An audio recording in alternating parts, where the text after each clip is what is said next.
धन्य मुनि की कथा आराधना कथा कोश। सर्वोच्च धर्म का उपदेश करने वाले श्री जिनेंद्र भगवान को नमस्कार कर धन्य नाम के मुनि की कथा लिखी जाती है, जो पढ़ने या सुनने से सुख प्रदान करने वाली है। जम्बूद्वीप के पूर्व की ओर बसे हुए विदेह क्षेत्र की प्रसिद्ध राजधानी वीतशोकपुर का राजा अशोक बड़ा ही लोभी राजा हो चुका है।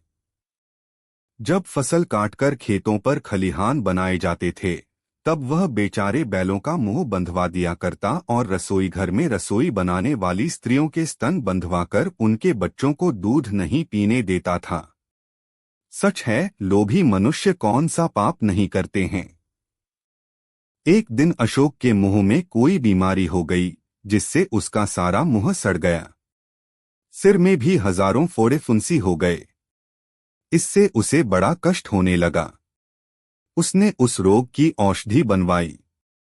वह उसे धोने ही वाला था कि इतने में अपने चरणों से पृथ्वी को पवित्र करते हुए एक मुनि आहार के लिए इसी ओर आ निकले। भाग्य से ये मुनि भी राजा की तरह इसी महारोग से पीड़ित हो रहे थे। इन तपस्वी मुनि की यह कष्टमय दशा देखकर राजा ने सोचा कि जिस रोग से मैं कष्ट पा रहा हूँ, जान पड़ता है, उसी रोग से ये तपोनिधि भी दुखी हैं। यह सोचकर या दया से प्रेरित होकर राजा जिस दवा को स्वयं पीने वाला था, उसे उसने मुनिराज को पिला दिया और साथ ही उन्हें पथ्य भी दिया। दवा ने बहुत लाभ किया। 12 वर्ष का यह मुनि का महारोग थोड़े ही समय में मिट गया। मुनि भले चंगे हो गए। अशोक जब मरा तो इस पुण्य के फल से वह अमलकंठपुर के राजा निष्ठसेन की रानी नंदमती के धन्य नाम के सुंदर गुणवान पुत्र हुआ।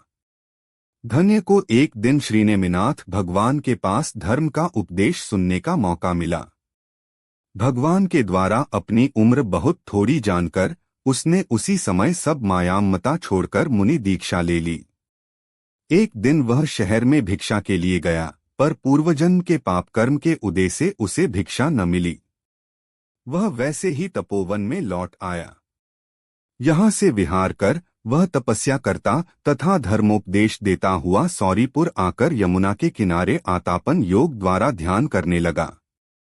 इसी ओर यहाँ का राजा शिकार के लिए आया हुआ था, पर आज उसे शिकार न मिला। वह वापस अपने महल को जा रहा था कि इसी समय उसकी नजर मुनि पर पड़ी।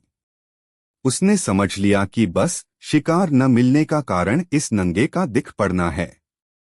इसी ने यह अपशकुन किया है। यह धारणा कर इस पापी राजा ने मुनि को बाणों से खूब बेध दिया। मुनि ने तब शुक्ल ध्यान की शक्ति से कर्मों का नाश कर सिद्धक्ति प्राप्त की। सच है, महापुरुषों की धीरता बड़ी ही चकित करने वाली होती है, जिससे महान कष्ट के समय में भी मोक्ष की प्राप्ति हो जाती है। वे धन्य मुनि रोग, शोक, चिंता आदि दोषों को नष्ट कर मुझे शाश्वत कभी नाश न होने वाला सुख दें, जो भव्य जनों का भय मिटाने वाला है, संसार समुद्र से पार कराने वाला है, देवों द्वारा पूजा किए जाते हैं, मोक्ष महिला के स्वामी हैं, ज्ञान के समुद्र हैं और चरित्र चूड़ामणि हैं। आराधना कथा कोश से 71वीं धन्य मुनि की कथा पूर्ण हुई। जिनवाणी माता की जय।